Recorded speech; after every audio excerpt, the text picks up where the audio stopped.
Hello, everybody. Happy Saturday. I'm here to give you the forecast for the week of July 13th to the 19th, Sunday the 13th to Saturday the 19th. And this week is going to feel a little bit different than last week for sure.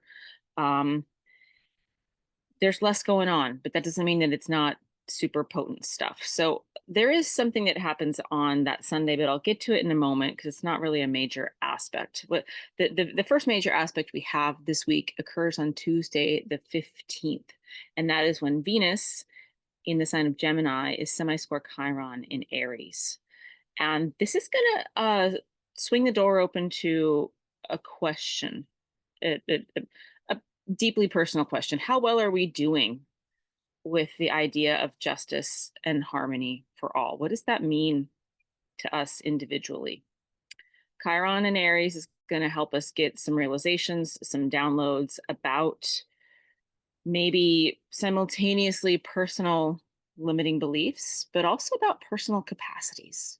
Because Chiron is inspiring us to this higher octave of using those things that might not be firing on all cylinders, those things that might be part of our something not yet fully realized, a challenge for us. And we're going to get some realizations around that time early in the week. On the 16th, which is Wednesday, we have a couple aspects. We have Venus quintile Saturn in Aries. Actually, the 16th is just one aspect, but the 16th and 17th, I'm just going to meld them into one day here. So that's Wednesday and Thursday, and you'll see why. We have Venus in Gemini. First, she's going to quintile Saturn in Aries, and then the very next day, she's going to quintile Neptune in Aries. And I talked about how right now Neptune and Saturn are coming towards pretty close to a conjunction. So they're kind of doing Saturn goes first and then Neptune goes next. And so Wednesday and Thursday are kind of going to be queued up by any sort of realizations that come through earlier in the week, likely by Tuesday. And this means that whatever our capacities are, we're going to feel we're going to feel the reality of the fear, the reality of the limitation, the reality of the constraint, the reality of the physical world that we live in. And then we're going to find and realize new ways of being. Something's going to shift. We're going to find a new way to express. A door is going to swing open. Something maybe even otherworldly or above and beyond that logic and science is going to help us find and find some solutions. And that's also worth noting that on the 17th, which is Thursday, we have Saturn and Neptune. I mentioned they've been traveling together here for some time. They're going to get as close to an exact conjunction as they're ever going to be until they finally exactly conjunct in February 2026. Why is this significant?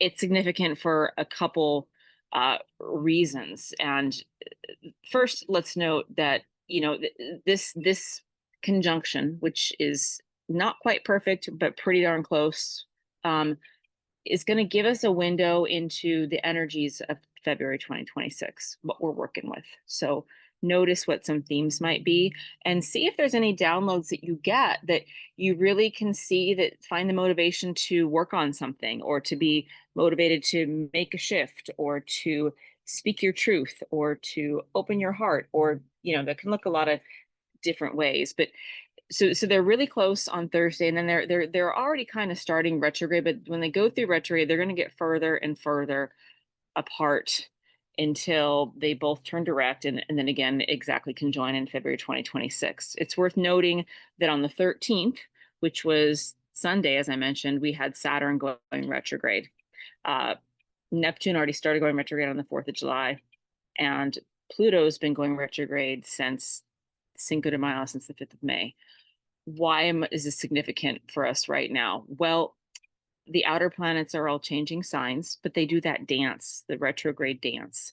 And so there's this idea that we get the downloads of what's moving forward, but then we get the chance to kind of revisit. We get the chance to kind of work with the energies. So we're in this period of, yes, massive transformation, rebirth, but we're also being queued up to look within, to review, to revisit, to revise, retrogrades are always times to kind of go back over review some things. So this Thursday, I would offer it's kind of the energy of the whole week, but it's peaking in the middle of the week. But we've been feeling this since May, and we're going to be feeling this into September, this conjunction. It's at its apex this Thursday until it really apexes in February. I hope you follow what I'm saying. So this we're going to be feeling this sort of paradoxical energy between Saturn and Neptune. And they kind of, some astrologers talk about them as like this duality. I think of them less as a duality and more as a harmonic, if we can really get the downloads. So Saturn is, the planet of boundaries. Planet is the planet of Neptune is the planet of dissolving boundaries. So that's kind of how some folks think about them as opposites. But I want to offer, I think of Saturn as the planet of boundaries, but the planet of karma, the planet of getting things into the 3D world. Neptune, magnetic energy, is about lifting us up and out of our stuck ways, lifting us up and out of the limitations of the 3D world. For what? For the higher good of all. So it's more like a 5D karma, but they're both interested in truth. All the planets in theory are interested in truth, because if everything is energy and the planets are just energy, we're not in an emotional, psychological battle. There's just energy. And so I think it's really cool for us to think about this conjunction helping us see that the ideas of karma and harmony and balance are definitely up for grabs, especially with all the aspecting that Venus is doing in Gemini this week. But overarching, that the idea is that the higher energies or the subtle energies are really here to help us. So 3D world helps, Saturn helps us to usher in karma in the 3D world. Neptune helps us get out of anything that might be stuck, and it's like a higher order energy or a more subtle energy, or an energy that exists in 5D versus 3D, that can come through and help us in 3D. So the theme I would like to offer here is interconnectedness, because to me that feels like a theme that both of them, especially as they're in Aries, are inviting us to embody, that we are a part of this tapestry of the whole. So maybe there'll be some realizations, maybe there'll be some peaks around that on Thursday. Spent a little bit of time on that, more than I would, but I just had a few downloads that I thought you'd find interesting. The other thing that's happening on Thursdays, we have Mars in Virgo, sesquiquadrate Pluto in Aquarius. That's a challenge. I mentioned last week, Mars in Virgo isn't super comfortable anyhow. Virgo is an outward looking sign. Virgo is very detail oriented. Virgo wants to take as much time as is needed to get to cross all the T's and dot all the I's. Mars says go. Action, courage, I am. Not everybody and everything. So, but Mars sesquiquadrate Pluto in Aquarius means that we're going to be experiencing or witnessing a challenge for an effort to find balance. That's what sesquiquadrate energy is. And so Mars is already feeling a little bit watered down and challenged. And Pluto's in Aquarius, planet of transformation. Aquarius is about this more circular power. Instead of top-down power, it's collective circular power, it's community power, it's interconnectedness power, and it's on an order of magnitude unlike anything that we can comprehend right now.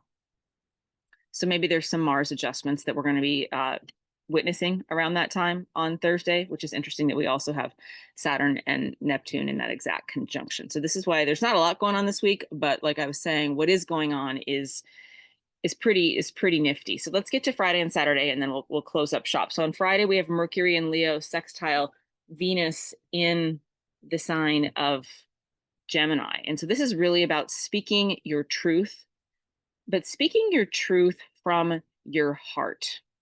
And knowing that your truth is as the downloads from the day before, your truth is your truth, your individual truth, but your truth is also the truth of your existence as a part of the whole. So it's kind of a new vantage point for our self-expression. And then on Saturday, we have the sun in Cancer squaring Chiron in Aries. And so this is going to kind of help us if there's anything that needs to change still, any other things that might be under our radar, under the rug, in our subconscious. Our ego is still too attached to something. We will be shown those things toward the end of this week. But also on Saturday, we have Jupiter in Cancer, quintiling Chiron in Aries. So this is a full circle moment from the start of the week. So still some Cancerian energy. But if you watched my segment on Jupiter and Cancer throughout this whole next 12-month cycle, it's very fortunate. And it's fortunate for our emotional intelligence and our emotional integrity.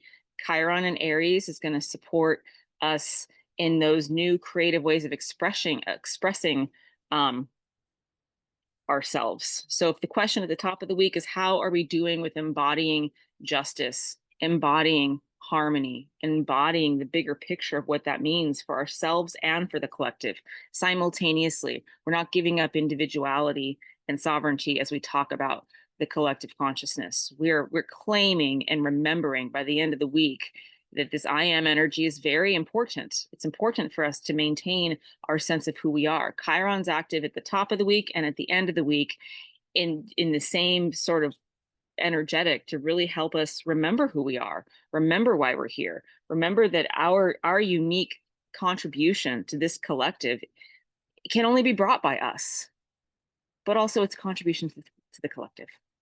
All right, have a beautiful week. I'm super grateful for you. Bright blessings and tons of love.